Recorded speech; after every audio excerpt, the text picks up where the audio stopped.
tuned in to the 49ers Rush podcast, and here is your host, John Chapman. All right, thanks for listening to another edition of the 49ers Rush podcast.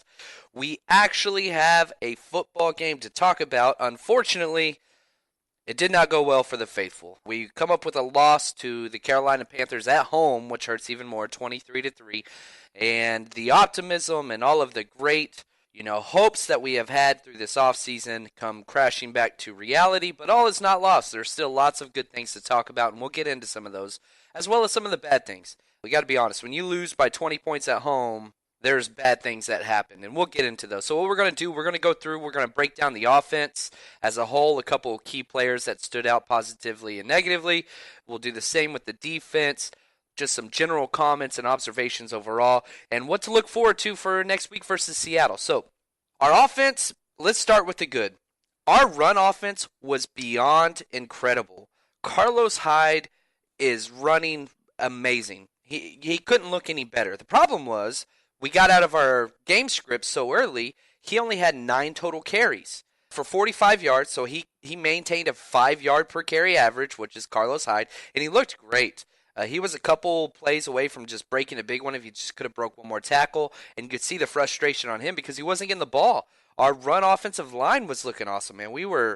This was probably the best part of Kyle Shanahan, was how he can scheme and adapt to manipulate a defense to get numbers on his side with motions and all these things, which is wonderful, and we saw that.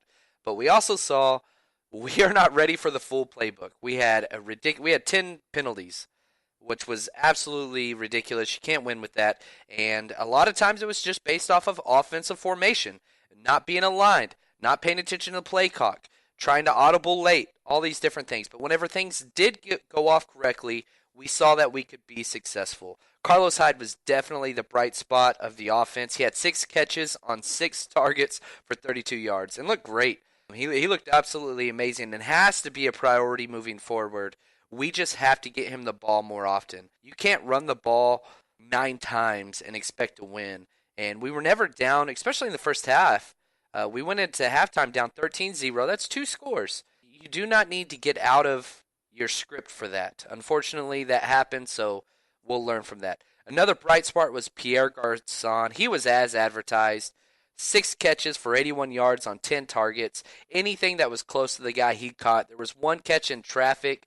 It was on a in-breaking route, so basically ran a 12-yard hitch, but instead of breaking out, you break in. That's the way that the coverage was lined up, so he read the option route, and Hoyer just let him way too far in. So not only was it a difficult catch, but the safety was coming over the top. It just was almost impossible. Pierre Garçon is awesome. That guy is so great. So we got to get that guy the ball way more often, because every time you throw it to him, he catches it. If it's anywhere near him, he's going to catch it. So rookies got involved early and often. On the very first series, we run a jet sweep with Matt Breida, which I think he got like 3 yards, wasn't too much. But we also threw a pass to George Kittle. He caught 5 of 6 targets for 27 yards. Now, whenever you think about it, that's not a huge depth of target, but that's not what we use the tight end for. Kyle Shanahan uses the tight end as almost elongating the running game, and so he's doing play action, trying to get flow one way and slipping them out to the side and dumping the ball off. Converted a couple third downs, looked great, broke tackles but got tripped up. He's going to be a force. He got 6 targets, which doesn't sound like a lot, but when you're that efficient with 5 of 6 targets and he was not fully healthy, there's a lot that we have going forward with hope with this kid. I really think he's going to be one of our players. Now, I've been nice long enough. It's time to get mean and kind of pissed off. Brian Hoyer was pure trash. He played awful. If you want to put why we lost this game on one person, it'd be Brian Hoyer 1, number 2's Jaquiski Tart. We'll get to that later on. But anyway, this is one of the worst games that Brian Hoyer has ever played in. He finished with just under a 70 passer rating, which is not good. Missed wide open receivers consistently. Probably the point where I felt like this game was over was in the third quarter. We were down 20-0 at the time, and we had a wide open Pierre Garçon about 20 yards downfield, and he missed him by a good 8 yards. And at that point, I was like, oh, man, this is not good. He's terrible with the play clock. He has no awareness whatsoever. He called, I think, 3 separate audibles that I counted that he called with less than 5 seconds left on the play clock, which you just can't do. And we're breaking the huddle in plenty of time. We're getting to the line of scrimmage plenty of time. It's taking him too long to diagnose the defense. It's taking him too long to get through his progression. So that's something we're going to have to speed up. Hopefully that happens. There was a fourth down where we were going to go for it on 4th and 1. And sure enough, he tries to call an audible with 2 seconds left. And Kyle Shanahan goes to the ref and calls timeout. The ref didn't grant it. We got a delay. We end up having to kick it. But you could see Shanahan, his lips. The camera panned in on him, and he just said, "God damn it, Brian." You could just read his lips. So that's something that's got to improve. Now, our pass protection for Brian Hoyer was actually decent. It wasn't great. He went down for 4 sacks, but 3 of those sacks were all on Brian Hoyer. He had an outlet man on each one of those wide open. He just had to check it down, but he was looking downfield to make the big play, and as soon as he gets pressure, he dips his eyes. And not only does he dip his eyes, he falls down. Like, there were 2 sacks where he got touched with one hand. Nobody even grabbed his jersey or anything. He just got touched, and you can kind of see him going into protect the ball mode. It's almost like his mentality says, okay, the pocket's breaking down. I don't want to get a fumble sack, and I don't want to force the ball and get an interception, which I'm okay with. That's okay. But we had both of those in this game. So you can't be the guy that falls down on easy sacks and not protect the ball. You can't have a fumble sack, and you can't throw an interception that was caused just by not reading the defense. So you've got to pick one. Either you're going to be gutsy and you're going to take some gambles and they'll pay off some, and they'll pay off. Sometimes they're not going to work out. But you cannot be scared and have these ridiculous mistakes that cost us. So the pass protection was not too bad. Our run blocking though was legit. I can't. That was probably one of my biggest concerns moving forward into the season because our run blocking has been terrible throughout the preseason. But that was legit. Some overall stats for our offense. We were only 2 for 11 on third downs. That's abysmal. That's less than 20% on third down. You want to be close to 40 to 50%. We weren't even half of that. That was terrible. 1 of 3 on fourth downs. That's not acceptable either. You have to be above 50% because you're going for those fourth downs in favorable conditions. Each one of the ones we went for were under 3 yards. You expect to get those. 10 penalties for 74 yards. That's terrible. And it shows how young of a team we are. And maybe not young age-wise. We're still top 10 youngest teams in the NFL by roster, but we're young. We haven't played together. We only had 16 people returning from our active roster from week 17 last year, but we allowed mistakes to mount up. We started off pretty well. The very first drive of the game, Brian Hoyer had his best play. It was a deep play action ball to Marquise Goodwin down the sidelines, and you could not have thrown that ball any better. I mean, it was absolutely on the money, but Marquise Goodwin dropped it. That we followed that up with what? 2 penalties back to back, and then we had to punt. It seems like as soon as something doesn't go right for us, we allow it to expand, and that's just a young team. And we saw that on defense. So let's jump over to the defensive side of the ball, and let's talk about the good and the bad. Everything started out perfectly. Our defense was playing with energy and charisma, making hits, perfect coverages, contested coverages. And, man, we did not miss any tackles for the first, I don't know, I think 4 drives. 3 drives. Thank you, Jaquiski Tart, for reminding me. What happened was we got up perfectly. The first drive, we gave up 1 first down, but then we held them to a punt. The second drive, we go 3 and out. We force a 3 and out, and it's looking amazing. Third drive, we go out there, still making great plays, and then Reuben Foster gets hurt. And this changed everything. Offensively and defensively, it affected us. The very next play after, and hold on, this is how good Reuben Foster is.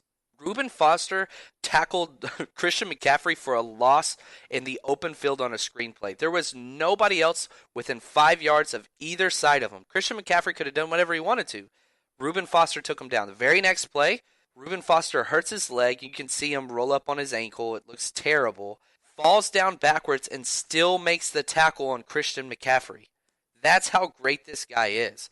Now, everything fell out of the entire team whenever he got carted off. That guy plays with so much passion, and he's so awesome. But the problem is this. The very next play, we give up a 40-yard touchdown bomb. Jaquiski Tart blows a coverage and misses a tackle for a touchdown, and after that it was over. Now, also going back to Reuben Foster, he had 3 solo tackles and a tackle for loss on 2.5 series. This guy is an absolute force, and spoiler alert, good news, he's going to be okay. He has already come out and said that his ankle is not as bad. He said it's not as terrible as it seemed. I'm going to be back very, very, very soon. I will be good versus Seattle next week. And you could even see whenever he walked back out in the third quarter, he walked out and he was trying to convince the trainer to let him go back in and play. He was testing his ankle, and you could see both the trainers shaking their head no, like telling him like, "Hey, dude, I don't want you to fight me, but no, you're not going back in the game. Like you're not ready. You're not ready." Which I'm glad they didn't put him back out there. But Reuben Foster is going to be an absolute playmaker. He had the exact same solo number of tackles as Navarro Bowman, and Navarro Bowman played the entire game. But anyway, let's get back to game script and kind of what happened. So we give up the 40-yard touchdown play, and Jaquiski Tart, he was playing single high safety. He started the game at free safety. Let me say this. He should never play free safety again for the 49ers. Ever, ever, ever, ever. He needs to be in man coverage, press coverage, or an in-the-box safety. He does not need to be an off-the-ball guy. He excels in man coverage, and he's great. And we saw that with the interception. He was playing trail technique and made that ridiculous over-the one-handed interception, and he even had help over the top. That was a stupid throw by Cam. But anyway, whenever he played nickel, Jaquiski Tart, he played great. But in this situation, he was playing the single high safety, the role that hopefully one will get back Ward, and he can be back there and actually do his job. But anyway, it was just a simple drag route from the number 2 wide receiver on the strong side of the field. So he cut right across Jaquiski Tart's face, and whenever he caught the ball about 20 yards deep, Jaquiski Tart gave him a 10-yard cushion at the catch point, which is just ridiculous. Then he's up against the sideline. He takes a terrible angle and puts out one hand to try to push him out of bounds. Russell Shepard breaks the tackle and walks into the end zone. It was absolutely ridiculous. Now, the next series, thankfully, they put Lorenzo Jerome back there. So I was like, all right, cool. We are getting this. We're moving forward. We're going to get over this. And Jerome didn't make really any mistakes. He didn't make any great plays either, but he did okay. Then we hold them. It's 3rd down and 6, and Cam throws a bad pass to Greg Olsen over the middle, and guess what? Jaquiski Tart decides to make a statement and goes and lays out a receiver when the ball is 10 yards over his head, and it's a full second after the ball was gone. So personal foul, automatic 1st down. Then they go up and they are able to kick a field goal where they would have punted. Right off the bat, just in the first half alone, Jaquiski Tart gave up 10 points by himself on bad mistakes. I was absolutely done with him at this point. Luckily, he got the interception. He had one other big hit that was a really good play later on. But that guy has to be done at free safety. And I know it was never our plan. He didn't practice it a whole lot. But he's got to be done at that position. Now, our run defense, actually pretty legit. We did okay. We held them to 3.1 yards per rush, which if you look at what we did last year, we gave up 4.8 yards per rush, which was last in the league. So huge improvement there. And on top of this, we didn't give up a 100-yard rusher. They had over 100 yards rushing combined between Jonathan Stewart and Christian McCaffrey, but still, there were several games last year where we gave up 2 100-yard rushers in one game, and Carolina is known for being one of the better running teams in the NFL. So huge improvement there. And even the points. We gave up 20 points that were all because of turnovers on our offense. 14 points. Carolina scored 14 points because of the fumble and the interception by Brian Hoyer. And another 6, both field goals, were off of turnover on downs where we went for it in the middle of the field. We didn't get it on 4th down, and they had great field position. So our defense actually played great. The one area that they were not okay in, and that was pass rush. We didn't touch Cam. We had one hit on Cam Newton, and that was Elmas Dumerville. If he would have got there a quarter of a second earlier, it probably would have been a sack fumble. But he hit him as he was in his throwing motion, and so it counted as an incomplete pass. We had 0 sacks. He had all day to throw the ball, and this is the problem. If we are running a zone concept cover 3 with our secondary, that only works if the ball comes out quick. And Cam had all day. And almost all their big third down conversions were because Cam was sitting back there just fine. We were bringing 4 people, our stud 3 first-round draft picks on the defensive line, and we weren't getting any pressure. And it doesn't matter what you do. If this is the scheme we run and we do not get pressure on the quarterback, it will not be successful. It will not be successful. It's just predicated on getting the ball out early and being opportunistic in the secondary. That's why you see teams like Seattle get so many interceptions and turnovers, is because the ball's being thrown quick and they can make breaks on the ball. But whenever you're running a zone concept coverage, you cannot wait longer than 4 seconds. Everything breaks down at that point. So if we are going to continue to run this defense, we have to have a difference. Run D, check.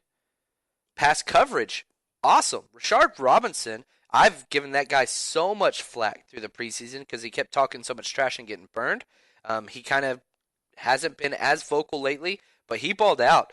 Contested coverage over and over and over again. He even caused and recovered a fumble in the run game, being so aggressive. So props to that guy. He balled out.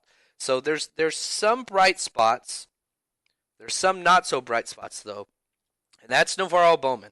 He played well. He didn't make any mistakes, but he definitely looked like he lost a step. In the past, he was always the first one to the ball and always around the ball. There were several times this game where he was just a step late, and he'd get his hand on the ball carrier. Again, he didn't cause any problems. I'm not saying we need to be worried, but he's looking a step slow. So I really hope that if we get back Reuben Foster, he'll kind of be the guy that falls in. He's going to be the backside guy, and I think that's going to be good, but I was a little sad. Navarro Bowman's my favorite 49er right now, for sure. I have all of his jerseys. My son has all of his jerseys. I love Bowman. I really want to see him back to being explosive. I hope that shows out next week. DeForest Buckner looked great. He had 5 solo tackles from the D-line. He constantly jumps off the screen of just clogging multiple holes and changing running lanes. He is exceptional. He might be our most important player on defense. He just has to up his game with pass rushing. We've got to get pressure. And I know in the past we've blitzed safeties, but we didn't see much of that. So if we need to manufacture pressure, that's fine, but we have to get to the quarterback. We cannot let people feel so comfortable out there. Injuries, I already talked about Foster. He's going to be okay. He'll be back next week. And Kyle Juszczyk got hurt a little bit. He caught a screen ball. He was great all game for the most part. One dropped ball, but that's okay. He got tackled out of bounds and jogged back to the huddle, and then you could just see like his back tightened up like a spasm. They stretched him out and all that kind of stuff, and he even got back in the game, so he's okay. Eli Harold went out with a lower leg injury. He was grabbing his shin, so I'm thinking it's probably a high ankle sprain, but that's just a guess. I haven't heard any reports on that, but relatively we got out okay. From when Reuben Foster got carted off the field to now, I feel so much better. The amount of cuss words I said that drive was over 10. That's okay. My dog was going crazy barking because I was yelling, but that's all right. Next week we got Seattle. They're coming off a loss as well. They got beat by Green Bay. We will be playing in the late game on Sunday at Seattle, which we have not fared well, but who knows? Hopefully this week we make some improvements, and we are playing against the worst offensive line in all of football, so we have to get some pressure. We need to hit the quarterback. Russell Wilson needs to be on the ground next week. That's all I got to say. So anyway, if you haven't already subscribed on iTunes or given us a review, go do that. That helps us out tremendously. And if you have any questions for the show, hit me up on Twitter, JL_Chapman. That's JL_CHAPMAN. Thanks a lot, guys. Y'all have a good one and stay strong, faithful. It's going to get better, and it's going to get better quick.